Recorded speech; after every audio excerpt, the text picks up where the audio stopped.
नमस्कार, सत श्री अकाल, वनक्कम, खम्बाग्नि, राम राम साहब, सभी को ऑल डे मीडिया में फिर से स्वागत है। मैं आपकी होस्ट गायत्री देवी।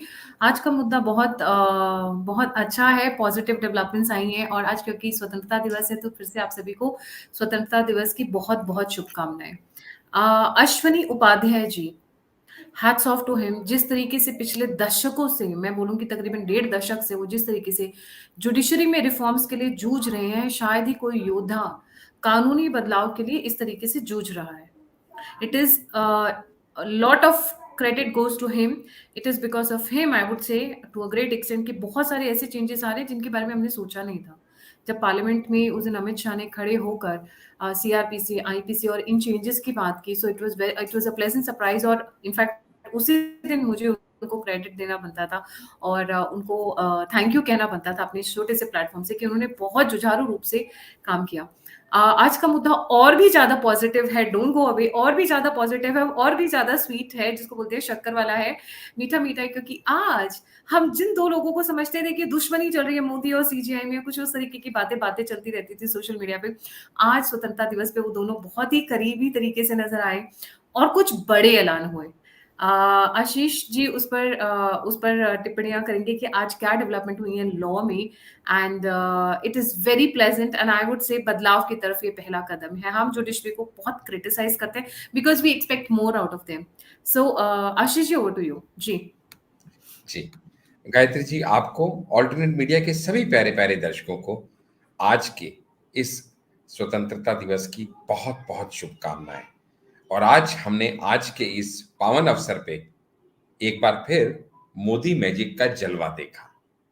मोदी मैजिक का जलवा वो भी उस दिन जिस दिन 10वीं बार ध्वज को फहराया मोदी जी ने, and he became the first prime minister in the history of India who is not from Congress to have done that 10th time consecutively. और आज के दिन पे ये जो मोदी मैजिक का मैंने जिक्र किया, वो क्यों? क्योंकि जैसे आपने बताया, आज हमने एक बड़ा ही अद्भुत दृश्य देखा। और अद्भुत दृश्य क्या था? Chief justice of India mister Chandrachud प्रधानमंत्री की तरफ यूं हाथ जोड़ के जेस्चर कर रहे थे। Can you imagine that? इसका बहुत ही सटीक विश्लेषण एक से एक राजनीतिक गुरु ने किया अपने अपने तरीके से। हम भी कुछ विश्लेषण करने का प्रयास करेंगे, क्योंकि विपरीत लोगों की सोच को अपनी सोच में मिलाना, ये मोदी जी का मैजिक जो है वो आज लगता है चीफ जस्टिस ऑफ इंडिया के ऊपर काम कर गया। क्यों ऐसा हुआ उसके ऊपर हम बाद में आएंगे। पहले जो आपका टॉपिक है कि क्या बड़े बदलाव क्या हुए, आज जो हृदय परिवर्तन हुआ, उसके चलते हुए चीफ जस्टिस ऑफ इंडिया ने आज इसके स्वतंत्रता दिवस के ऊपर उपलक्ष्य में बार काउंसिल ऑफ इंडिया का एक प्रोग्राम रखा गया था। उस प्रोग्राम के अंदर कुछ बहुत ही महत्वपूर्ण बातों का जिक्र किया। उन्होंने मोदी जी के आज के भाषण में जो उन्होंने सुप्रीम कोर्ट की तारीफ की थी, उसका खास उल्लेख किया। मोदी जी ने वो तारीफ क्यों की और उससे क्या हुआ, वो आपको इसी से समझ में आ जाएगा कि आज चीफ जस्टिस ऑफ इंडिया के जो सुर थे वो बदले हुए थे। बहुत हद तक नरमी थी उन सुरों में, और मोदी जी का मैजिक काम करता नजर आ रहा था। क्योंकि आज के अपने भाषण में मोदी जी ने, इंडिपेंडेंस डे के भाषण में, जहां पे इतने लोग वहां पे उपस्थित थे, एक एक डिग्निटरी वहां उपस्थित था, और पिछले एक साल में क्या क्या उपलब्धियां हुई, इसके ऊपर जब मोदी जी बात करते हैं तो उनके पास हजारों लोगों की लाखों उपलब्धियां गिनवाने का ये सुअवसर होता है।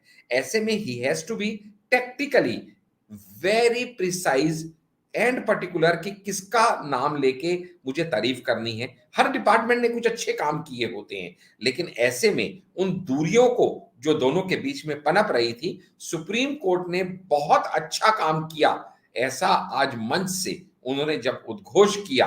क्योंकि सच में सुप्रीम कोर्ट ने जितनी जजमेंट्स आज तक सुप्रीम कोर्ट ने दिए, from the day of inception of Supreme Court, which are around 35,000 judgments have been delivered by Supreme Court, उन सभी 35,000 जजमेंट्स की पहले 4 भाषा में ट्रांसलेशन का प्रावधान हुआ था, जो कि हिंदी, तमिल, उड़िया और गुजराती में।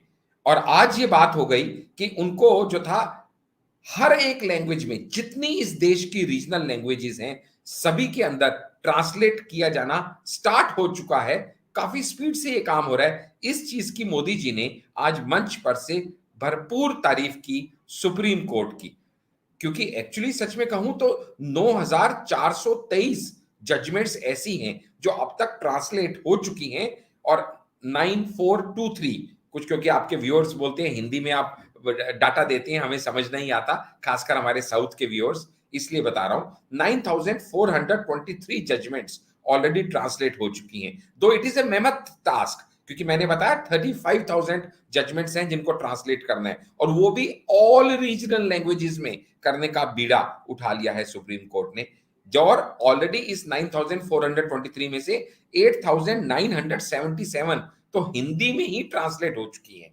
इस एफर्ट को, इस अटेम्प्ट को सुप्रीम कोर्ट के मोदी जी ने बहुत ही अप्रिशिएट किया, क्योंकि जब रीजनल लैंग्वेज में ये जजमेंट सुप्रीम कोर्ट की जाती है, Gayatri ji, actually supreme court की जजमेंट हर हाई कोर्ट में या कई बार सेशन कोर्ट्स में भी कोर्ट की जाती हैं, अलग अलग मामलों को उनके दिशा निर्देश तक ले जाने के लिए, या कई बार जज को इन्फ्लुएंस करने के लिए वकीलों द्वारा उन जजमेंट्स का रेफरेंस दिया जाता है। तो ऐसे में रीजनल लैंग्वेजेस में जब वो जजमेंट होती हैं तो हर रीजन का वकील उसको पढ़ सकता है और उनको फर्दर यूज कर सकता है। So it's a very welcome step.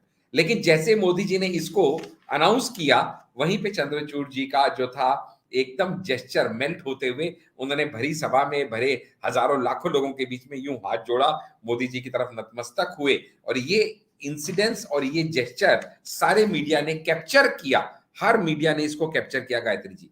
और इसका रिजल्ट क्या रहा? इसके बाद जो उनकी मीटिंग हुई, मैंने बताया बार काउंसिल ऑफ इंडिया में, उसमें उन्होंने कुछ महत्वपूर्ण घोषणाएं आज की, कुछ महत्वपूर्ण बातें बताई जो ऑलरेडी सुप्रीम कोर्ट कर रहा है। जिसमें से पहली बात उन्होंने ये बताई कि सुप्रीम कोर्ट के प्रीमिसेस का एक्सपेंशन होने चले जा रहा है, जिसमें 27 न्यू कोर्ट रूम बनाए जाएंगे ताकि मैटर्स को स्पीडिफाई किया जा सके, और 4 रजिस्ट्रार कोर्ट रूम बनाए जाएंगे। ये क्यों जरूरी है गायत्री जी, इसको स्पीडिफाई करना? ये भी समझना जरूरी होगा दर्शकों को, क्योंकि जस्टिस में एक बात कही जाती है कि justice delayed is justice denied.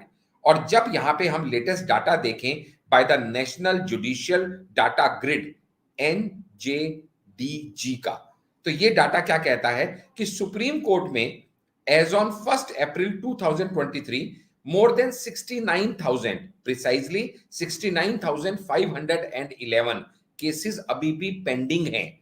और अगर मैं हाई कोर्ट की बात करूं तो थ्रू आउट इंडिया में हाई कोर्ट्स में 59,87,477 केसेस पेंडिंग हैं। और अगर हम और नीचे आए ना तो शायद ये और बड़ा डाटा होता जाएगा। सो कहने का सिर्फ मतलब ये है कि आजकल आपको पता है हर छोटी मोटी बात के लिए फटाक से सुप्रीम कोर्ट का दरवाजा खटखटा दिया जाता है। कितनी बार तो सुप्रीम कोर्ट को टिप्पणी देनी पड़ती है कि भैया आप जो है नीचे वाले कोर्ट्स में क्यों नहीं जाते हो, सीधा ही हमारे पास क्यों भाग के आ जाते हो। ऐसे कई केसेस में, चाहे वो ज्ञानवापी हो, चाहे वो राहुल गांधी का केस हो, हमने कई केसेस में देखा ऐसा प्रेसिडेंट सेट हो रहा है। तो सुप्रीम कोर्ट ने जहां पे ये कोर्ट रूम बनाने का फैसला किया, वहीं पे ये भी कहा कि ये प्रपोजल ऑलरेडी सेंटर को, डिपार्टमेंट ऑफ जस्टिस को, लॉ मिनिस्टर की कंसिडरेशन के लिए भेजा जा चुका है। और इस पूरे को उन्होंने डिटेल में बताया 2 फेज में किया जाएगा। पहले फेज में जो था म्यूजियम और अनेक्चर बिल्डिंग को डेमोलिश करके 15 एडिशनल कोर्ट रूम बनाए जाएंगे, और दूसरे फेज में 12 एडिशनल कोर्ट रूम और ये रजिस्ट्रार कोर्ट बनाए जाएंगे। अगेन इन दोनों चीजों के साथ साथ जो बहुत इंपॉर्टेंट बात है ना, वो ये है कि जब लॉयर्स वहां पे आते हैं, या आप और मैं भी कई बार वहां पे जाते हैं, तो हम लोगों को पार्किंग की दिक्कत ना हो, उसको भी ध्यान में रखते हुए 600 एडिशनल पार्किंग की वहां पे स्पेस उपलब्ध कराई जाएगी। गायत्री जी, ये सब तो अंडर प्रपोजल है, लेकिन ऑलरेडी एक ऐसा प्रपोजल है जो बहुत सारे आपको और मेरे जैसे भारतीयों को पता भी नहीं है, जो ऑलरेडी सेंटर सुप्रीम कोर्ट की एक्सपेंशन और डिजिटलाइजेशन के लिए अप्रूव कर चुका है, और ऑलरेडी उसके लिए 7,000 करोड़ ग्रांट भी कर चुका है। यानी कहने का मतलब यह है उस बजट को ऑलरेडी अप्रूव करके ग्रांट किया जा चुका है, और वो है ई कोर्ट रूम प्रोजेक्ट, यानी कि फिजिकल प्रेजेंस वहां पे कम से कम हो। दूसरी बात, वहां पे लॉ एंड ऑर्डर मेंटेन रहे। तीसरा, वहां पे रश कम हो। चौथा, वहां पे स्पीडिफाई किया जाए। और पांचवा सबसे बड़ी बात, जो ई सेवा केंद्रों के साथ जितने भी लॉयर्स और लिटिगेंट्स को उससे जोड़ा जा रहा है, साथ में जितने भी कोर्ट्स हैं थ्रू आउट इंडिया, उन सबको एक कॉमन प्लेटफॉर्म पे लाया जा रहा है, ताकि वो एक दूसरे के साथ रिलेट कर पाए, जजमेंट्स को देख पाए, और कोर्ट के प्रोसेस को ज्यादा स्पीडिफाई किया जा सके। गायत्री जी, इतने सारे जो इनिशिएटिव्स लिए जा रहे हैं, ये डेफिनेटली ये मोदी जी की शुरू से विजन रहा है कि जस्टिस को हमेशा स्पीडिफाई किया जाना चाहिए। आप देखिएगा योगी जी का भी यही रहता है। फास्ट कोर्ट ट्रायल कोर्ट्स भी इसीलिए ज्यादा से ज्यादा बनाए चले जा रहे हैं, क्योंकि हम देख रहे हैं, हम देखेंगे, हमने देखा है।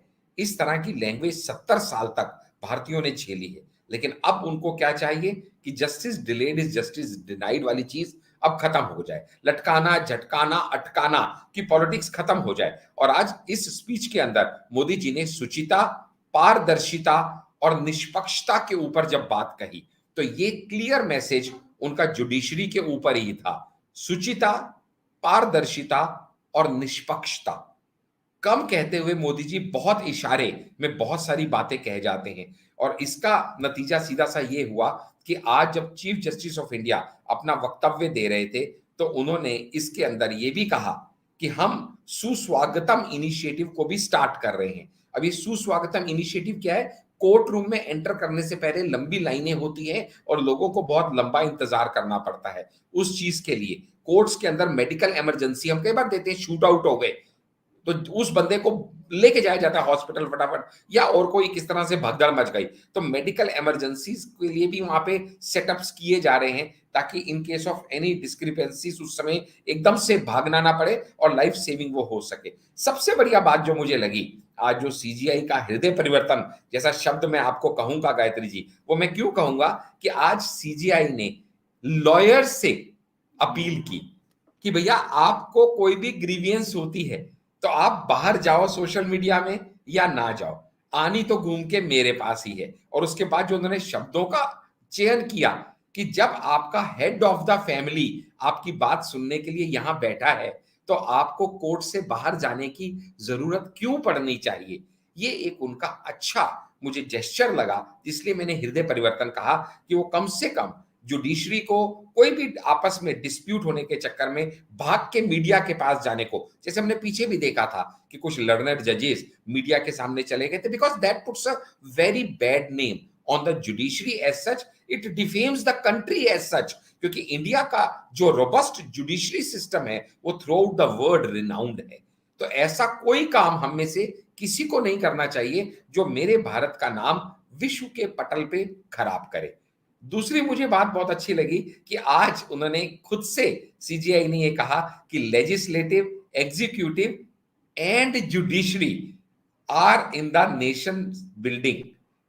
ये तीनों की तीनों नेशन बिल्डिंग में इंपॉर्टेंट है।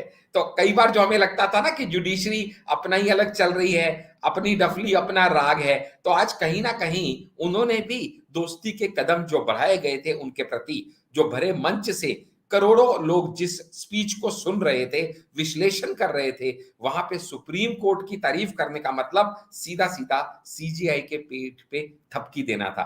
गायत्री जी, इसीलिए कई बार मोदी जी का मैं कायल हो जाता हूं, क्योंकि आज ये स्वतंत्रता दिवस के अवसर पर जब हम लोग पतंगे उड़ाते हैं ना, तो पतंग उड़ाने में सबसे इंपॉर्टेंट दो चीजें होती है। एक है पतंग को ढील देना और एक है पतंग को खींचना। और एक अच्छी पतंग उड़ाने वाला जानता है कि किसी भी पतंग को उड़ाने में इन दोनों चीजों की अहमियत है। खाली ढील देते रहो तो भी पतंग कट जाएगी, और खाली खींचते रहो तो भी धागा टूट जाएगा। तो सही टाइम पे जिस तरह से कभी हुड़की देना और कभी थपकी देना, वो मोदी जी की खासियत रही है। आज अपकमिंग 2024 के टाइम पे बहुत सारे हमारे पास कहीं ना कहीं जुडिशरी का बहुत इंपॉर्टेंट रोल रहने वाला है। ऐसे में किसी भी डिस्प्यूट को दूर करते हुए, नेगेटिविटी को परे हटाते हुए, जो एक पॉजिटिव एनर्जी का इनफ्लो गवर्नेंस और जुडिशरी के बीच में सिंक्रोनाइजेशन बनाने की जो पहल मोदी जी ने सामने से किया, उसको सीजीआई ने भी आज अच्छे से रेसिप्रोकेट किया। ये एक वेलकम स्टेप है। और इसके साथ साथ सीजीआई ने चलते चलते अपने उद्बोधन के अंत में यह भी कह दिया कि सभी लीगल फ्रेटर्निटी को यह ध्यान रखना चाहिए कि उनका कंडक्ट इस तरीके का हो कि कॉमन मैन को लीगल सिस्टम पे फेथ जागे। He should have his faith. ये नहीं है कि यार वहां गया तो रड़क जाऊंगा, वहां गया तो फंस जाऊंगा। जैसे पुलिस और लीगल कोर्ट्स के बारे में एक आम आदमी को हमेशा एक डर का, एक भय का भाव रहता है। वो भय मुक्त होकर वहां नहीं जाता, इसलिए वहां जाना अवॉइड करता है। इसीलिए वहां लोग गवाही देना अवॉइड करते हैं। इन सब चीजों से केसेस की पेंडेंसी बढ़ जाती है। लेकिन अगर सब लोगों के मन में ये फेथ, ये पॉजिटिविटी टुवर्ड्स द जुडिशरी आ जाएगी, तो ये मुझे लगता है इंडिया एज अ होल के लिए जुडिशियल सिस्टम रोबस्ट होने से जो बिल्कुल सही। होगा, it will be very nice. जी। Over to you. जी, गाँव में कहते हैं ना, मैं बार-बार इसलिए कहती हूँ क्योंकि लोगों को, गाँव में लोग भोले-भाले होते हैं, वहाँ पर लोगों को विश्वास होता है, मैं सुप्रीम कोर्ट तक जाऊँगा। दैट इज़ द जी way they project their emotions कि भई हम न्याय के लिए हम वहाँ तक जाएँगे, द हाईएस्ट लेवल तक। सो आज जो हुआ है सोशल मीडिया पे, अभी चंद्रचूड़ जी ने, डीवाई चंद्रचूड़ जी ने एक सोशल मीडिया पोस्ट पे भी ऑब्जेक्शन लेते हुए उस पे कार्यवाही की शुरुआत की। किसी ने फेक उनके नाम का पोस्ट बनाकर उसको वायरल किया है। So he is coming strict also, social media को वो टारगेट भी करते रहे हैं। See there are both the ways to look at this. Social media में बहुत सारे लोग हैं जो बात का फायदा भी उठाते हैं, but people like us and people many of us like, जिनको एक जिस तरीके से पीछे एक ट्रैक रिकॉर्ड रहा है कि रात को 12 बजे जजेस टेररिस्ट के लिए खुलना, तो एक वो एंग्विश है, एक वो गुस्सा है, एक वो टीस है जिसकी वजह से क्रिटिसिज्म आता है। बट अगर मैं पिछले 1-2 साल का रिकॉर्ड उठाकर देखूं और मैं ये बोलूं, ट्रिपल तलाक पर क्या हुआ, 370 पर क्या हुआ, राम मंदिर पर क्या हुआ, ज्ञानवापी पर क्या हुआ, बहुत सारी चीजें देखिए। Honestly speaking, I am not in a position to disclose lot of stuff, और हम करना सही भी नहीं रहता है, बट जिस तरीके से डीवाई चंद्रचूड़ इस वक्त फाइन बैलेंसिंग कर रहे हैं, trust me it is not easy. Trust me, अभी किसी ने लिखा भी था, शायद नीले जी ने, जो अभी हमारे रेगुलर व्यूअर है, उन्होंने भी लिखा था that he appears to be a soft and a gentleman. उनकी 2 बेटियां हैं जो उन्होंने अडॉप्ट किया और दोनों स्पेशली एबल्ड किड्स हैं। This is is little is background. But anyway, coming back to triple talaq, 370, Ram Mandir, Gyanvapi, prevention of money laundering act. लोग इसको बहुत बड़ा नहीं मानते, but let me tell you, अगर ये prevention of money laundering act में जो चेंजेस ये सरकार लेकर आई, अगर वो चेंजेस अलाउ नहीं हुए होते, तो ये जो रेट्स पड़ती है ना सीबीआई और ईडी के, और सबके घरों से करोड़ों निकल कर आते हैं ईडी किलो को के, इतनी ताकत नहीं मिलती। ईडी को ईडी गॉट ताकत अ नहीं लॉट ऑफ होती। Power because of this act. Yes, उनके बोलते हैं ना toothless tiger, ED ji was a toothless tiger, कुछ नहीं कर सकती थी ईडी उसके बिना। तो फिर ये जो टीएमसी वाले हैं जो किलो के हिसाब से सोना अपने टॉयलेट्स में रखते हैं, व समाजवादी पार्टी के कुछ भाई बंधु लोग हैं जिनके यहाँ पे पता नहीं क्या क्या गोल्ड प्लैटिनम और पता नहीं क्या क्या हीरे निकल कर आते हैं, तो ये पॉसिबल नहीं था। जो करप्शन का ट्रेल रोकना शुरू हुआ है, that comes from one major change that has come from Supreme Court, and that is Prevention of Money Laundering Act, जो मोदी जी ने अमेंड किया था और उसको चैलेंज किया गया था सुप्रीम कोर्ट में। हम रोज बात करते हैं यहाँ पर इतना पैसा मिला, आखिर ईडी को इतनी ताकत मिली कहां से? उस पर्टिकुलर अमेंडमेंट एक्ट से जिसको सुप्रीम कोर्ट ने अपहोल्ड कर रखा था। That was a landmark thing which lot of people missed out. और मैंने अपने शो में कवर भी किया था, तब मेरा चैनल थोड़ा छोटा होता था, तो मेरी आवाज बहुत लोगों तक उतनी नहीं पहुंचती थी।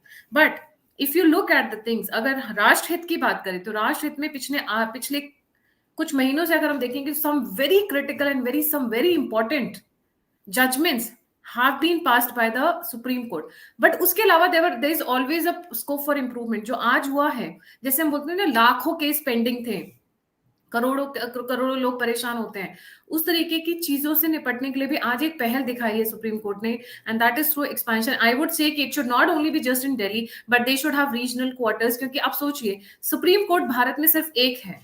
तमिलनाडु से लेके अंडमान निकोबार से लेके अगर किसी को सुप्रीम कोर्ट में केस फाइल करना है तो कहां से बंदा आता है?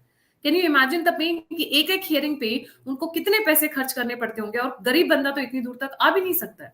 ट्रेन में 3 दिन बिताने के बाद यहाँ आएंगे हियरिंग पर हियरिंग देखने के लिए, और जो सुप्रीम कोर्ट के लॉयर्स हैं उनकी फीस बहुत महंगी होती है। So there has to be some, I think, level playing also कि भाई सुप्रीम कोर्ट के लॉयर्स हैं तो उनका भी एक रेंजिंग होना चाहिए कि इससे ऊपर आप फीस नहीं ले सकते हो। जी Ashish ji, you wanted to make a point. जी जी, I just wanted to make one point. वो ये था कि जब आप ये बात कर रहे थे अभी कि पीएमएलए एक्ट की वजह से, तो मैं सिर्फ एक पॉइंट ऐड करता, क्योंकि हो सकता है गायत्री जी आपके कुछ व्यूअर्स को पता ही ना हो कि ये पीएमएलए एक्ट की ऐसी क्या खास बात है जिसके लिए गायत्री जी इतनी कसीदे पढ़ रही हैं, इतना इंपॉर्टेंट क्यों हो गया वो। तो उसका सबसे बड़ा एक पॉइंट ये है कि पीएमएलए एक्ट ये कहता है कि जब भी आपके पास पैसा निकलता है, वो पैसा आपका है और वो पैसा लेजिटिमेट है, ये प्रूव करने का ओनस आपके ऊपर है, ना कि इन्वेस्टिगेटिव एजेंसी के ऊपर। तो investigative He does not have to prove you guilty. Rather, on the other way hand, you are guilty unless you prove yourself as innocent. तो खुद को innocent prove करने का onus आपके ऊपर आता है, इसलिए बड़ा ही stringent act बन जाता है। और दूसरा बस चलते चलते इतना ही कहूंगा कि चंद्रचूड़ जी ने एक और पॉजिटिव साइन दिया कि जहां पे हमने बताया ना कि इतने केसेस पेंडिंग है, वहीं पे उन्होंने ये भी बताया कि पिछले 3 महीने में मार्च से लेके जून तक already 19,000 cases have been disposed. So it's again a positive sign. Though a lot is yet to be done, but we are moving in the right direction with the political will and the judiciary and the executive, all the three going in hand for the betterment and upliftment of this country by making the judiciary system the robust by the three virtues जो आज कहे मोदी जी ने, सुचिता, पारदर्शिता और निष्पक्षता। Over to Gayatri ji. जी, और एक देखिए एक ना खींचातानी रहती है हमेशा तीनों ऑर्गन्स ऑफ द कंट्री, चाहे वो जुडिशरी हो, एग्जीक्यूटिव हो या लेजिस्लेचर हो। मैं ज्यादातर हमेशा बात करती हूँ लेजिस्लेचर और जुडिशरी के बीच में, क्योंकि लाइमलाइट में सबसे ज्यादा वो रहता है। पर उनकी क्या बात जो एग्जीक्यूटिव में 2 टाइप के लोग होते हैं। एक तो जो मिनिस्टर जो पार्लियामेंट से चुनकर आते हैं, जो 5 साल में आ जाते हैं, और नीचे एग्जीक्यूटिव आईएएस, आईपीएस, आईआरएस और वो वाले, उनकी तो स्ट्रॉन्ग लॉबी होती है। वहां पर भी एक बहुत अच्छी खासी खींचातानी होती है जो मैं किसी टाइम पे कवर करूंगी। उसको भी कर्टेल करना बहुत जरूरी है, क्योंकि आज इंडिपेंडेंस डे है और कुछ एक ऐसी चीजें हैं जो इंप्रूवमेंट मांगती हैं, जो हमारे देश को इंप्रूव करने की कोशिश करती है। But today CGI gave a very pleasant surprise on a very pleasant note, I would say. ये अच्छा दिन था हमारे लिए, जिस तरीके से मोदी जी ने भाषण दिया, और मैंने अविनाश भाई के साथ दोपहर में कवर भी किया था। अगर आप लोगों ने नहीं देखा तो प्लीज जाकर देखिए, बहुत अच्छा दिन था। एक मुझे देयर इज बैलेंस दोनों के बीच में, में क्या बोलते हैं, हार्मनी जब तक रहेगी तभी तक चलेगा, तभी तक देश सुचारू रूप से चलेगा।